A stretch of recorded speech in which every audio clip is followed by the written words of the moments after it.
Delhi CM Kejriwal కు మరోసారి ED సమన్లు జారీ చేసింది. కేజ్రీవాల్ కు 9వ ఈడీ సమన్లు ఇచ్చింది. ఢిల్లీ లిక్కర్ స్కామ్ లో కేజ్రీవాల్ కు నోటీసులు ఇచ్చిన ఈడీ ఈ నెల 21న విచారణకు రావాలని నోటీసుల్లో పేర్కొంది. ఇప్పటికే ఈ కేసుకు సంబంధించి నిన్న కేజ్రీవాల్ కు రౌజ్ అవెన్యూ కోర్టు ముందస్తు బెయిల్ మంజూరు చేసింది. 15,000 బాండ్ ₹1,00,000 పూచీకత్తుతో కేజ్రీవాల్ కు బెయిల్ మంజూరు చేసినట్లు తెలుస్తుంది. అయితే చెప్పండి శివ, ఢిల్లీ సీఎం కేజ్రీవాల్ కూడా ఈడీ సమన్లు జారీ చేసింది. దీనికి సంబంధించిన అప్డేట్స్ కూడా వివరించండి. రైట్ ప్రస్తుతం ఈ ఢిల్లీ లిక్కర్ స్కామ్లో ప్రధాన సూత్రధారి లిక్కర్ పాలసీ రూపకల్పన ప్రభుత్వ భాగస్వామ్యంలో ఉన్న ఈ లిక్కర్ పాలసీని ప్రైవేట్ పరం చేయడానికి నిర్ణయం తీసుకున్న ప్రధాన వ్యక్తి ఢిల్లీ సీఎం అరవింద్ కేజ్రీవాల్. అప్పటి నుంచి కూడా అరవింద్ కేజ్రీవాల్కి సంబంధించి విచారణ గతంలో సిబిఐ విచారించిన తర్వాత మళ్ళీ ఈడీ అధికారులు కూడా నోటీసులు జారీ చేస్తూ వస్తున్నారు. దాదాపు 8 సార్లు నోటీసులు జారీ చేశారు. ఈ 8 సార్లు కూడా విచారణకు హాజరు కాలేదు.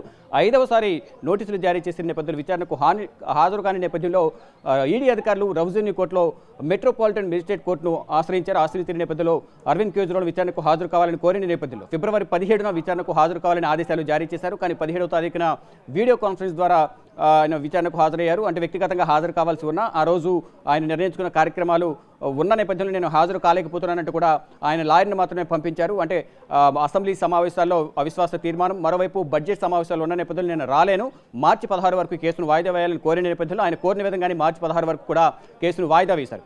కానీ మళ్ళీ 14వ తేదీన ఏదైతే ఈడీ సమన్లకు సంబంధించి మళ్ళీ సెషన్ ఏదైతే మెజిస్ట్రేట్ కోర్టు ఆదేశాలు ఇచ్చిందో దాని నుంచి ఉపశమనం కల్పించాలని సెషన్ కోర్టు నాటి ఆశ్రయించారు. కానీ సెషన్ కోర్టు మాత్రం మెజిస్ట్రేట్ కోర్టు ఏదైతే ఇచ్చిందో మెట్రోపాలిటన్ కోర్టు దానికి సమర్థిస్తూ విచారణకు హాజరు కావాలని తెలిపారు. మొత్తంగా ఏదైతే ఈడీ ఇచ్చిన నోటీసులకు సంబంధించి 8 సార్లు ఇచ్చిన నోటీసులకు సంబంధించి ప్రధానంగా ఉపశమనం అయితే తాత్కాలిక బెయిల్ అయితే లభించింది. ఈ బెయిల్కు హాజరు కాని నేపథ్యంలో దానికి సంబంధించి 8 సార్లు హాజరు కాని నేపథ్యంలో బెయిల్ మాత్రమే లభించింది. తాత్కాలికంగా అంటే 15,000 బాండ్ ₹1,00,000 పూచీకత్తుతో నిన్న బెయిల్ అయితే మంజూరు చేశారు. మళ్ళీ ఏప్రిల్ 1న మళ్ళీ ఈ కేసుకు సంబంధించి విచారణ ఉంటుంది. అప్పుడు మాత్రం అంటే అరవింద్ కేజ్రీవాల్ వ్యక్తిగతంగా హాజరు కాకపోయినా లాయర్ వెళ్తే మాత్రం సరిపోతుంది. కానీ మళ్ళీ ఈడీ మళ్ళీ కొన్ని నోటీసులు జారీ చేసింది 21వ విచారణకు హాజరు కావాలంటూ. అంటే విచారణకు హాజరు కాని నేపథ్యంలో మళ్ళీ కోర్టును ఆశ్రయించే అవకాశం అయితే ఎక్కువగా కనిపిస్తుంది. చూడాలి మరి ఏం జరగబోతుంది. ఈడీ విచారణకు అరవింద్ కేజ్రీవాల్ హాజరవుతారా లేదా తదుపరిగా మళ్ళీ ఈడీ అధికారులు ఏమైనా చర్యలు తీసుకుంటారనేది కూడా